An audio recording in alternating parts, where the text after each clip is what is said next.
మిత్రులు అడుగుతున్నారు. మనం రోజు ఎన్నో టాబ్లెట్స్ తెలిసి తెలియక వాడుతుంటాం. వాటి వల్ల మనకేమన్నా సమస్యలు వస్తాయా? ముఖ్యంగా శృంగారంలో సంబంధించినటువంటి అంగస్తంభన సమస్యలు వస్తాయా? యూజువల్‌గా మనం వాడే డోలో లాంటి టాబ్లెట్ గానీ, చిన్న చిన్న యాంటీబయాటిక్స్ వల్ల గానీ అంగస్తంభన సమస్యలంటూ ఏమీ రావు. బీపీ కంట్రోల్ పెట్టుకున్న తర్వాత వయాగ్రా లాంటి మందులు వాడుకోవచ్చు.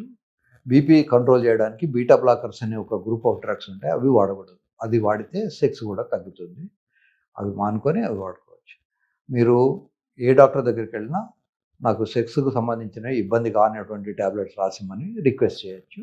ఫర్ ఎగ్జాంపుల్ ప్రాస్టేట్ అనే వ్యాధి చాలామందికి మగవాళ్ళకు 50 ఏళ్ల నుంచి మొదలవుతుంది.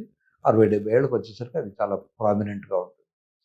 సో, ఈ ప్రాస్టేట్‌కి వాడే మందులు చాలా మందుల వల్ల గూడా మనకు సెక్స్ సామర్థ్యం తగ్గిపోతుంది. అందుకని మీరు ముందే డాక్టర్ గారికి చెప్పి నేను సెక్సువల్లీ యాక్టివ్, నాకు సెక్స్ మందులు ఇబ్బంది కానివి రాసియండి అంటే వారు అల్ఫు అనే ఒక టాబ్లెట్ ఉంటుంది. అది వాడుకుంటే మనకు ప్రాస్టేట్ కంట్రోల్ అవుతుంది. సెక్స్ కూడా డిస్టర్బ్ అవ్వదు. ఇట్లా చాలా ఉంటాయి. సో, మీ అవసరాలేంటో మీరు మీ డాక్టర్‌ని కన్సల్ట్ చేయకుండా కేవలం ప్రాస్టేట్ ప్రాబ్లమ్ అయింది, యూరిన్ ప్రాబ్లమ్ వస్తుంది అని దానికి మాత్రమే చెప్పి వదిలేసుకుంటే ఇంటికొచ్చిన తర్వాత భార్య దగ్గర పడుకున్నప్పుడు ఇబ్బందులు పడతారు. కనుక మొహమాట పడకండి. మీకున్న ప్రాబ్లమ్స్ చెప్పండి. తర్వాత వాటిని నివారించుకోండి. సంశయాత్మ వినశ్యతి అంటాడు భగవద్గీతలో కృష్ణ పరమాత్మ. సంశయాలను ఏమి పెట్టుకోకండి. సో, సంశయం లేకుండా నిరభ్యంతరంగా అడగండి. PDE5 అని ఒక గ్రూప్ ఆఫ్ డ్రగ్స్ ఉన్నాయి. దాంట్లో సిల్డెనఫిల్ అనేది వయాగ్రా, సుహాగ్రా, పెనిగ్రా అనే పేర్ల మీద డిఫరెంట్ కంపెనీలు డిఫరెంట్ నేమ్స్‌తో అమ్ముతారు. ఈ సిల్డెనఫిల్ 50-100 ఎంజీ దాకా వాడుకోవచ్చు. సిల్డెనఫిల్ కాకుండా టెడలాఫిల్ ఉంటుంది. దీన్నే టెడాలిస్ అని, సియాలిస్ అని అమ్ముతూ ఉంటారు. మూడోది వార్డెనాఫిల్. నాలుగోది అవనాఫిల్. ఈ 4 డ్రగ్సే ప్రస్తుతానికి ప్రపంచం నిండా ఉన్నవి. సో, ఈ నాలుగిట్లలో మనకి ఏది సూట్ అయితే అది వాడుకోవచ్చు. ఏది అవసరం ఉంటే అది వాడుకోవచ్చు. ఫర్ ఎగ్జాంపుల్ రెగ్యులర్‌గా సంసారం చేసేవాళ్ళు వార్డెనాఫిల్ గానీ, సిల్డెనఫిల్ గానీ వాడుకోవచ్చు. ఈ వార్డెనాఫిల్, సిల్డెనఫిల్ ఒక 1 అవర్ ముందేసుకోవాలి. వార్డెనాఫిల్ అడ్వాంటేజ్ ఏమిటంటే సిల్డెనాఫిల్‌కి ఉన్నటువంటి సైడ్ ఎఫెక్ట్స్ చాలా తక్కువుంటాయి. మైల్డ్‌గా ఉంటాయి.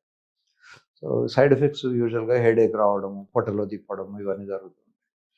సో, టడలాఫిల్ అనేది హనీమూన్ డ్రగ్. అది 36 అవర్స్ బాడీలో ఉంటుంది. హనీమూన్ ఎవరు వెళ్తారు? 30, 35 ఏళ్ల లోపు వాళ్ళే వెళ్తారు. కనుక వాళ్ళకి అది పెట్టుకోవాలి. 80 ఏళ్ల పెద్ద మనిషికి మనం టడలాఫిల్ పెట్టకూడదు. వాళ్ళకి పెట్టాల్సింది వాళ్ళకి యూజువల్‌గా వార్డెనాఫిలో, సిల్డెనాఫిల్ పెట్టాలి. బై చాన్స్ వాళ్ళు వార్డెనాఫిలో, టెడలాఫిలో పనిచేయనప్పుడు లేదా అతను టెడలాఫిల్ నాకు బాగా పనిచేస్తుంది, వార్డెనాఫిల్ పనిచేయట్లేదు అన్నప్పుడు టెడలాఫిల్‌కి వెళ్ళిపోవాలి. సో, ఒక జనరల్ రూల్ అంటూ ఏం లేదు. It is tailor made. ఏ వ్యక్తికి ఏ మందులు ఎంతియ్యాలి, ఎప్పుడియ్యాలి, వాళ్ళ వాళ్ళ అవసరాలు ఏమున్నాయి అనేది గమనించి ఇయ్యాలి. ఫర్ ఎగ్జాంపుల్ అవనాఫిల్ అనే టాబ్లెట్ 15 నిమిషాల్లో యాక్టివేట్ అయితుంది. టాబ్లెట్ వేసుకున్న 15 నిమిషాలు. సో, అది మనం రెగ్యులర్‌గా వేరే వాళ్ళకి ఇచ్చుకోవాలి. ఈ ఆఫీస్‌లో జరిగే ఎక్స్‌ట్రా మ్యారిటల్ సెక్సువల్ యాక్టివిటీస్ అవి ఉంటాయి. వాళ్ళకి అవనాఫిల్ ఈజ్ మోర్ యూజ్‌ఫుల్.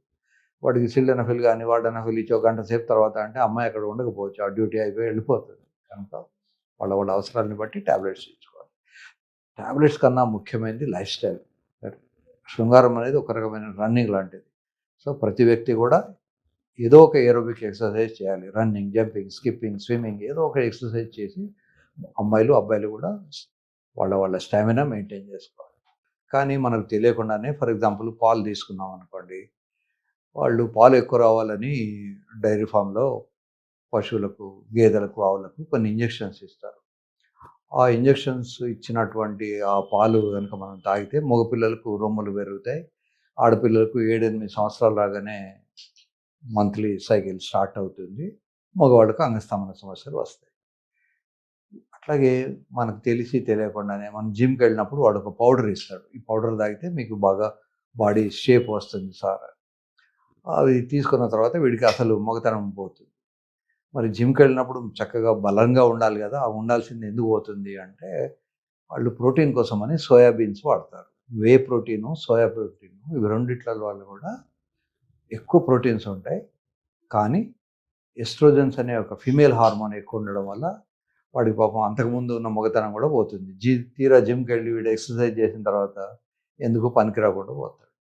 కనుక ప్రతి వస్తువు శరీరం లోపలికి వెళ్ళే ముందు ఆలోచించుకోవాలి. ఇది మనకేమైనా హానికరమా? లాభమా? నష్టమా?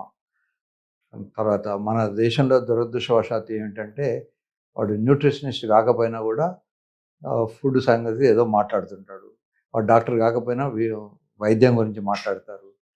సో, ఈ దీనివల్ల సోషల్ మీడియాలో వచ్చే వీడియోల వల్ల గానీ, మిస్‌ఇన్ఫర్మేషను లేదా డిస్టార్టెడ్ ఇన్ఫర్మేషను, ఉన్న ఇన్ఫర్మేషన్ వాడు తప్పి మార్చి రాయడం వల్ల రకరకాల ప్రాబ్లమ్స్ వస్తుంటాయి.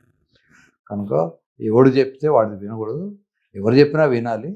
కానీ మనకు ఆలోచన ఉండాలి. వినదగున ఎవ్వరు చెప్పినా. ఎవడు చెప్పినా వినండి.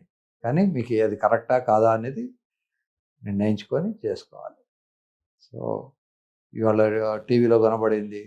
ఒకప్పుడు ఏమిటంటే ప్రింట్‌లో కనబడితే నిజమని నమ్మేవాళ్ళు. పేపర్‌లో వచ్చిందంటే నిజమని నమ్మేవాళ్ళు. తర్వాత తర్వాత పేపర్‌లన్నీ డబ్బులు తీసుకొని వాళ్ళు ఇష్టం వచ్చినట్టు న్యూస్ రాస్తున్నారనే విషయం వచ్చిన తర్వాత తగ్గిపోయింది. లేకపోతే ఒక కాలంలో అసలు ప్రింట్ వచ్చింది అంటే అది నిజంగానే 100% నమ్మేవాళ్ళు. సో, ఇప్పుడు కూడా మీకు వీడియో వచ్చినా లేదా మీకు తెలిసి తెలియక చెప్పినా అన్నీ ఆలోచించుకోండి. మనం చిన్న చిన్న వాటికి యాంటీబయాటిక్స్ వాడితే పెద్ద ప్రమాదం వచ్చినప్పుడు ఈ యాంటీబయాటిక్ ఏది పనిచేయకుండా పోతుంది. సో, ఇండియాలో ఇది very common multi drug resistance బ్యాక్టీరియాకు. కనుక ఇట్ ఈస్ టూ డేంజరస్. మనకు మందుల వల్ల కలిసే లాభాలన్నీ కూడా చిన్న చిన్న వాటికి వాడడం వల్ల అసలు పని చేయకుండా పోతాయి. కనుక డాక్టర్లు కూడా అసలు మందులు రాయకూడదు. జలుబుకు దానికైతే 3-4 డేస్ వెయిట్ చేయాలి. వెయిట్ చేసిన తర్వాత కూడా ఒకవేళ కాకపోతే అప్పుడు మాత్రమే యాంటీబయాటిక్స్ వాడుకోవాలి. సెకండరీ ఇన్ఫెక్షన్ ఉంటే తప్ప.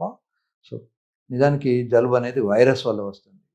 ఈ యాంటీబయాటిక్స్ అనేది బ్యాక్టీరియా మీద పనిచేస్తాయి. వైరస్ మీద పనిచేయవు.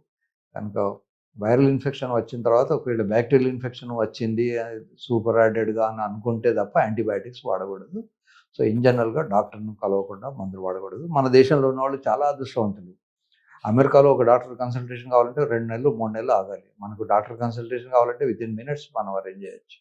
సూపర్ స్పెషలిస్ట్ కూడా మనకు అవైలబులే. అది కూడా త్రో అవే ప్రైజెస్ 500, 1000, 1500 ఈ మాత్రానికే వాళ్ళు డాక్టర్లు అవైలబుల్ ఉంటారు. అదే వేరే దేశాల్లో అయితే చాలా ఫీజు కట్టాలి. చాలా రోజులు వెయిట్ చేయాలి. 2 నెలల తర్వాత వీడికి జ్వరం ఉంటుంది. ఆ 2 నెలలు వెయిట్ చేస్తే జ్వరం అది ఆటోమేటిక్‌గానే పోతుంది. మనం ఏం వైద్యం చేయకపోయినా. కనుక ప్రతిదానికి మందులు వాడకూడదు. పారాసిటమాలు అమెరికాలో టైల్‌నాల్ అంటారు. మన దగ్గర పారాసిటమాల్ లేదా డోలో 650 అంటారు. ఇట్లాంటివి వాడుకోవచ్చు. అవి యాంటీబయాటిక్స్ కావు. మనకు పెయిన్ రిలీఫ్ కూడా ఉంటుంది.